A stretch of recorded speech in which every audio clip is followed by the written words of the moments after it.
Continuing on then with the 4 yogas, we start with the first yoga, withdrawal. So the winds in the left and right channels are initially induced into the central channel. And this purifies the central channel. And then this is sometimes practiced in terms of a blacked out room without a trace of light for the night yoga, and then under open skies for the day yoga. So this is a little bit like a dark retreat in Dzogchen, but it's only done for the night as a part of that. And then there are also some other similarities with experiences that happen in the dark retreat and so forth that are described here. So the bodily posture, the gaze, and so forth are there. The mental placement is focused on the central channel's upper opening between the eyebrows. Now, sometimes the central channel is depicted in different ways in different texts. Here it's talking about between the eyebrows, so the third eye position here. But in some cases, the opening to the central channel is at the crown. In other cases, it's actually depicted as if it is leaning forward between the eyes, and then it actually moves up to the crown position. So we get different approaches that are being used here, but in this particular case, it's talking about it being between the eyebrows. These practices bring the winds into the central channel for the first time, although there are those that disagree with that happening here. And then the clear light mind is made manifest as a part of that.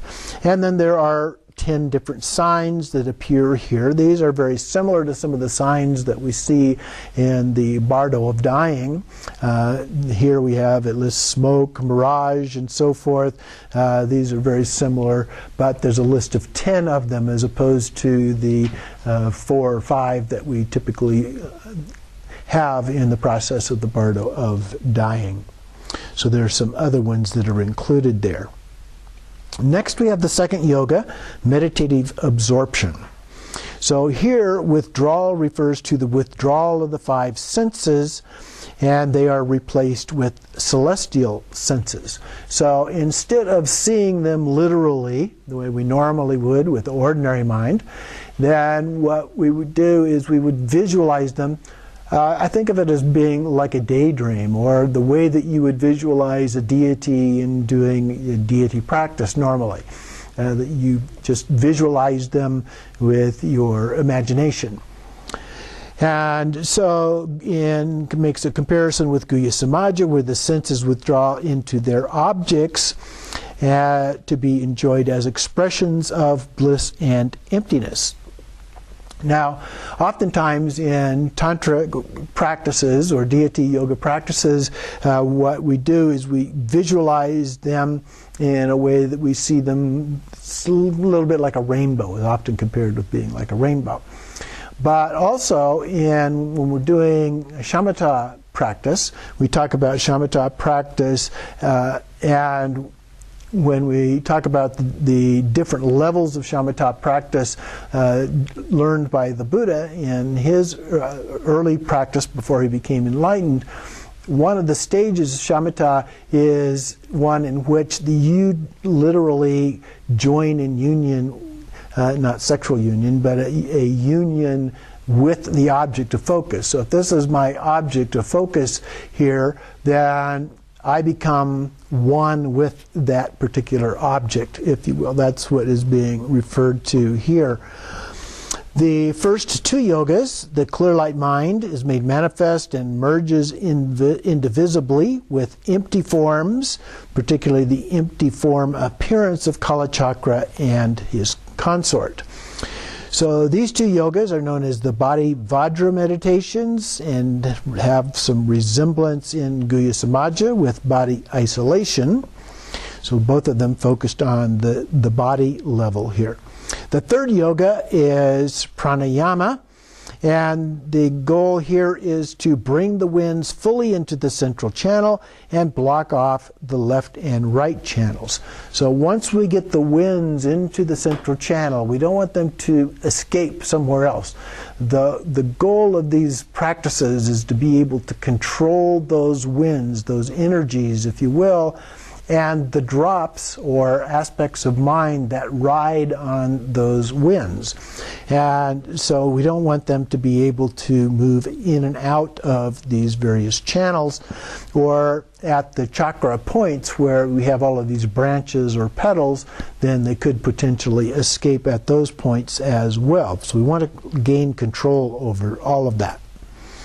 So this begins with two practices known as Vajra recitation, which we've looked at before, the Om Ah Hong and the various syllables related to that, as well as Vase Yoga or Vase breathing, as it's sometimes referred to.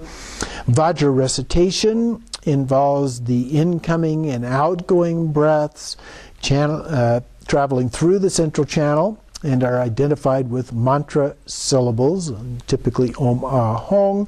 And then in the Vase Yoga, the upper and lower winds are brought to the point of the navel, where they unite in the vase-shaped sphere. So we are breathing in, we bring it down to that level, and then we contract below and press from above into that vase and hold our breath for a period of time as a part of that. And so we've looked at those before. Continuing on page 12 then, the empty form figure of Kalachakra appears effortlessly at the navel. The yogi then focuses on this empty form deity with the clear light mind and merges with it to generate the divine pride of being Kalachakra. So then the inner cause for the blazing of the inner fire, which melts the elemental drops, also known as bodhicitta, which fall and rise again through the central channel to create the four joys. And so before, when we did the Tumal practice, we heat that little flame, the achang below the navel, which then melts the red drop that ascends, and then each of the different chakras, it opens those and then reaches the top of the Ham syllable, and it melts that as the white bodhicitta drop and descends back down through. And so this is very similar to that, and as a part of that, then the next phase in the normal sequence would be the four joys. And so one of the joys associated with each of the chakras going up or going down. And so the bliss of the four joys then is used to meditate on emptiness. And this is referred to in Kalachakra as the non-aspected emptiness. So the non-aspected, so it's a non-conceptual understanding of emptiness, a direct experience. The fourth yoga then is retention, which retains the winds in the central channel and brings them into the drops that reside at the chakras. And so here pranayama and the retention are Vajra, or speech Vajra. So in comparing that with Guhya Samadra, the Vase Yoga and Vajra recitation are identified as speech isolation practices. So very similar language that is used in both cases here. The fifth yoga then are the sixth branched yoga, recollection. And so the empty form of Kalachakra with the consort, the Vishvamata,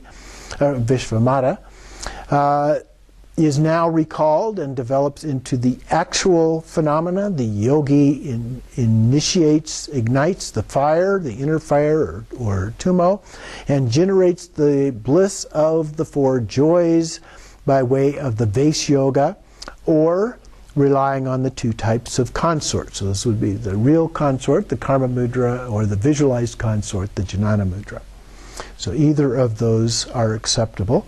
And the clear light mind develops into that bliss, and the yogi focuses on and merges with this empty form, Kalachakra, as an actual phenomena. This is very much like Mahamudra, and in fact here it says this is known as the recollection body, and the empty form consort Vishvamata is the Mahamudra consort. So they're both beyond any physical manifestation or even the Sambhogakaya form, and more in the Dharmakaya form. Desire for this Mahamudra consort leads to the final yoga and the creation of the highest form of bliss in Kalachakra, unchanging bliss. The sixth yoga then is meditative concentration.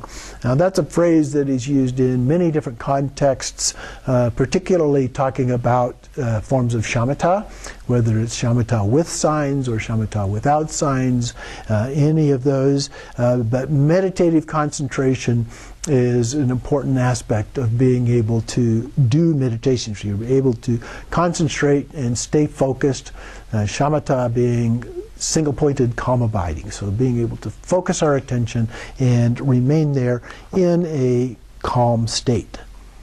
So here in the description that is given, in the quotation here from Kendrick Norsang Gyatso, a gnosis that is the indivisibility of an unchanging great bliss consciousness and the object of that consciousness, an empty form endowed with the supreme characteristics that has the power to transform all aggregates, sources, and elements into non-obscured phenomena, as quicksilver transforms the base metal into gold.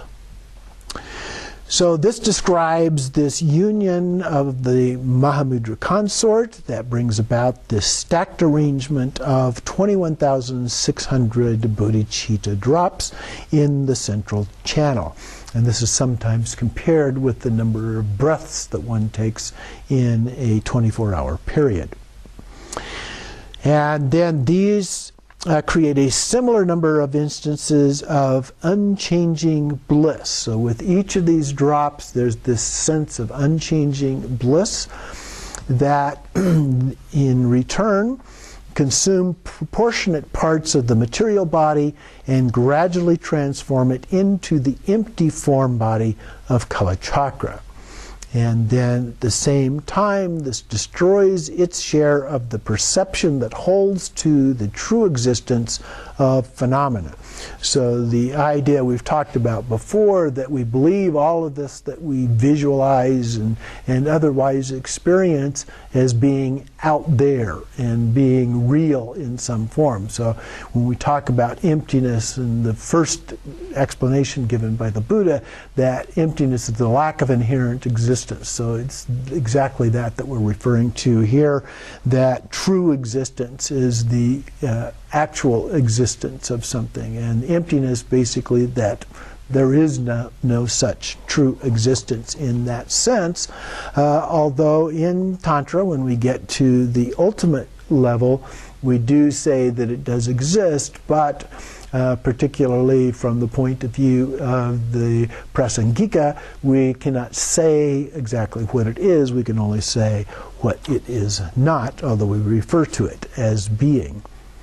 The result is the enlightened union of the unchanging bliss consciousness, one-pointedly focused upon ultimate truth, emptiness, and the united inseparability with an empty form, rainbow-like and obscuration-free Kalachakra and consort, known as Kalachakra in mother and father embrace. So there's some conflicting terms in that sentence, if you'll notice, that it is beyond concept, and yet they give a list of various characteristics which in and of themselves are actually concepts. But that's the idea, is that even though we use the words in that way, it transcends that. So the difference between Shintang and Rangtang, of understanding whether we can talk about it or whether we can't talk about it, manifests right here in the very description that is given. No other Tantra employs this methodology for its final transformation into enlightenment. So here it talks a little bit about differences, again, between various forms of Tantra versus Kalachakra. It talks about the completion stage being to generate causal phenomena that will develop into enlightened results, subtle clear light mind, which is developed into the nature of bliss, focused on single-pointedly upon emptiness, and this subtle state of mind existing unmanifest in all sentient beings, and therefore all beings possess the innate cause of the Dharmakaya, or in the case of Kalachakra, Kalachakra, being the same.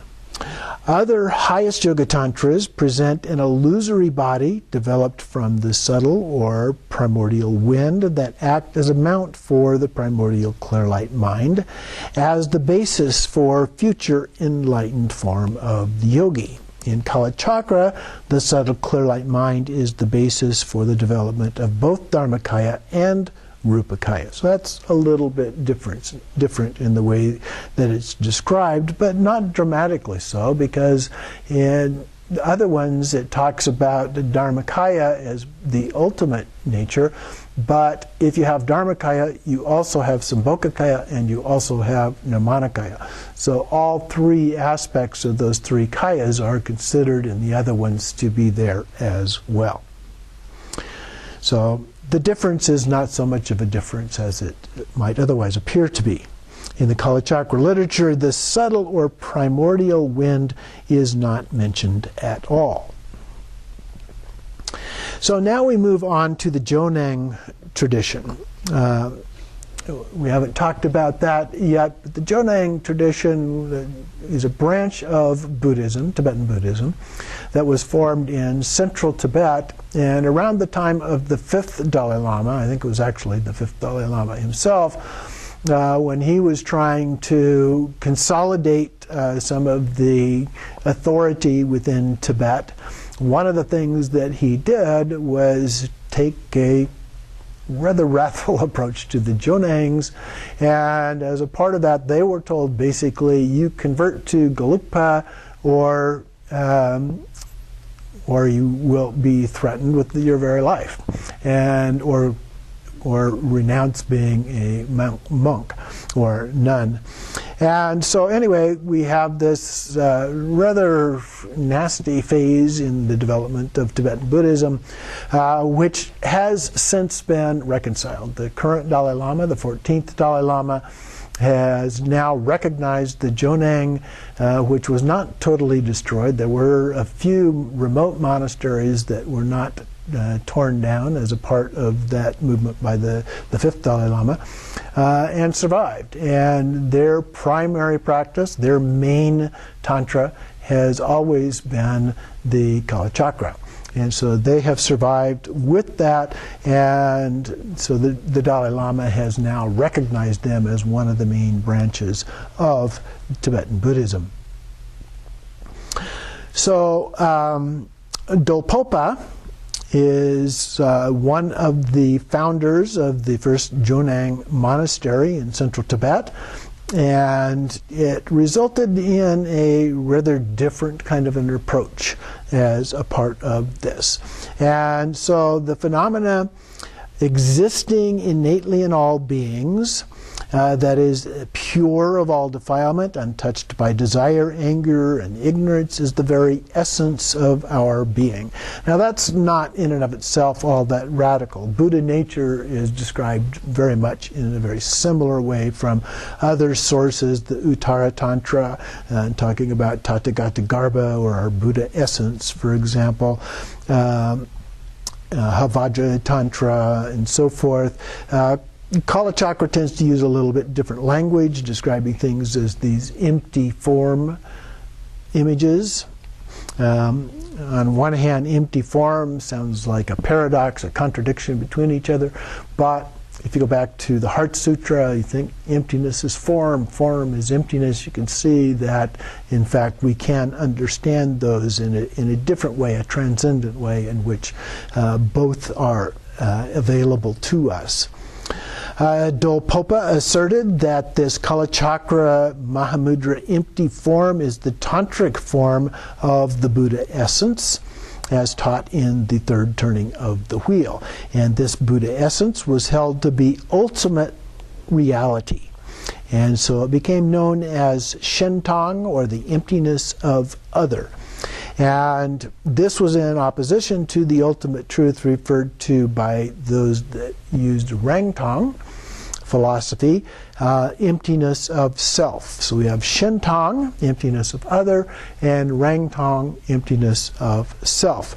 More specifically, in terms of Rangtong, we have the Prasangika philosophy. And so the Prasangika talked about that you cannot say anything about what it is, you can only talk about what it is not. And so that's the via negativa approach that we see in philosophy more generally, that because it's beyond any words that you can use to describe it can't possibly actually be it. The Shentang, on the other hand, basically follow the approach that you can say a few things at least about what it is in order to help point the way. You know, what is this? Where is it? How do you describe that in some way that becomes meaningful? And so we have a contradiction in the approach between the two of these, but some scholars have helped reconcile that. Mipam Rinpoche, for example, talked about that the difference between Shentang and Rangtong is only in terms of how we apply that. So the Shentang is helpful to us when we are trying to understand the nature of this, and so having some descriptors can be helpful to us as long as we understand that the descriptors are not the real thing. And that's the danger, is that we might think they are. And the Rangtong can be helpful to us then when we actually do the practice itself. So then we don't think about those material aspects or characteristics or qualities, but rather the empty nature of all of those things. So the philosophical differences between these two schools can in fact actually be reconciled in that way.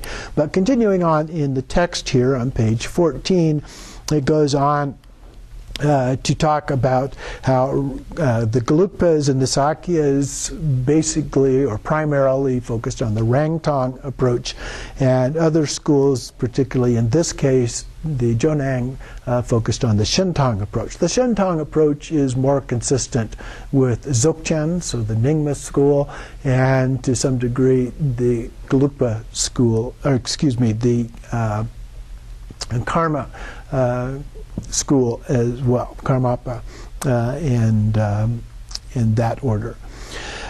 So it goes on then to say Shentang is empty of all other conventional and false phenomena. So when you talk about Shentang being empty, it's empty of anything except the ultimate. And it is not Rangtong because it truly exists. So they assert that it really does exist, and it is not empty of itself. It is itself.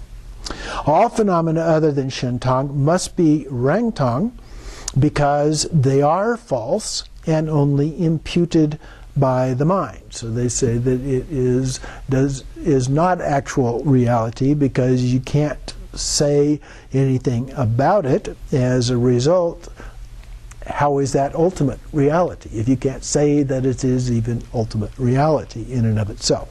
So it becomes a somewhat circular argument from the point of view of Jonang in that, and therefore not effective. And then also they refer to the middle way philosophy of Nagarjuna, that it is not the ultimate emptiness because it is devoid of characteristics or features. So Nagarjuna, for example, said emptiness is not a thing, it is not no thing, it is not both, it is not neither. So there's nothing that you can say about it. So there are no characteristics or features, and so it is therefore without essence.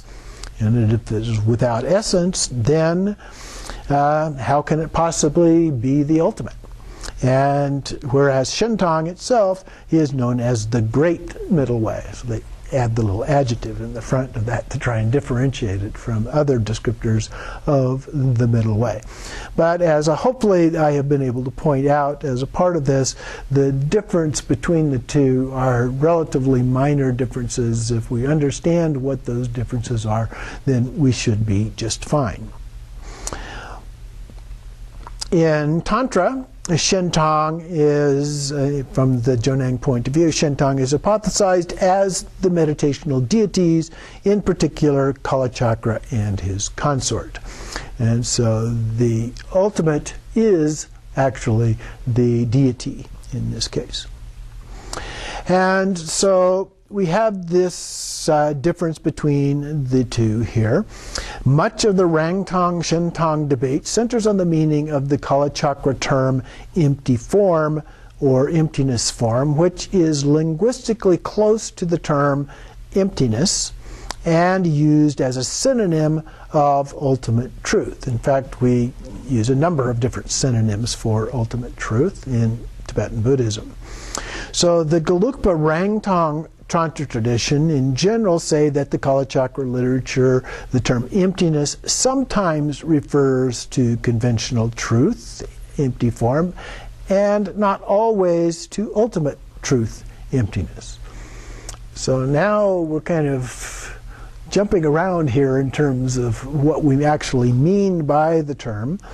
And then united with emptiness or embracing emptiness may at times refer to the conventional phenomena of union with empty form Mahamudra consort, rather than ultimate truth emptiness.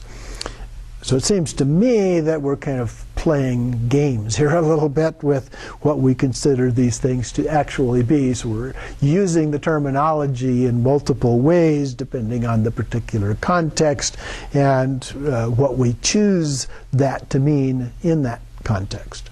Therefore, they discern two kinds of emptiness in Kalachakra: ultimate truth emptiness or non-aspected emptiness. So the non-aspected is the ultimate, and then this empty form emptiness or aspected emptiness. So it is more like the Shentong in the latter case here, where it is something that it is empty, but we can still say something a little bit about it, which is the aspect of it.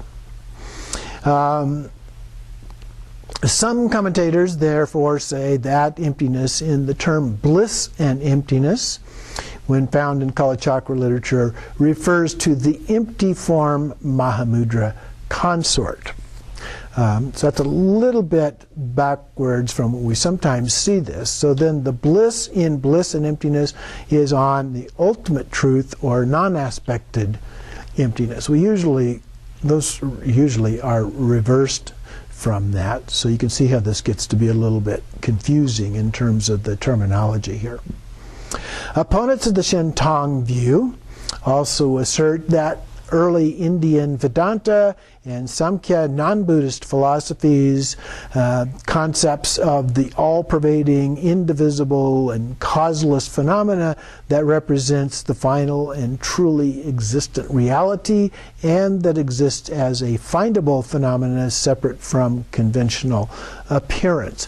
And so there's some argument about whether or not these terms are actually from Buddhism or whether they came from non-Buddhist approaches, although I will share with you that I have seen sources of different scholars who assert that, in fact, Vedanta and Samkhya actually took those from Buddhism rather than the other way around. And so we get different arguments about these terms and how they get applied here.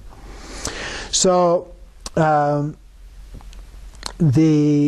the concepts of an all-pervading, indivisible, causeless phenomena that represents the final, truly existent reality and that exists as a findable phenomena separate from conventional appearance is still up for debate.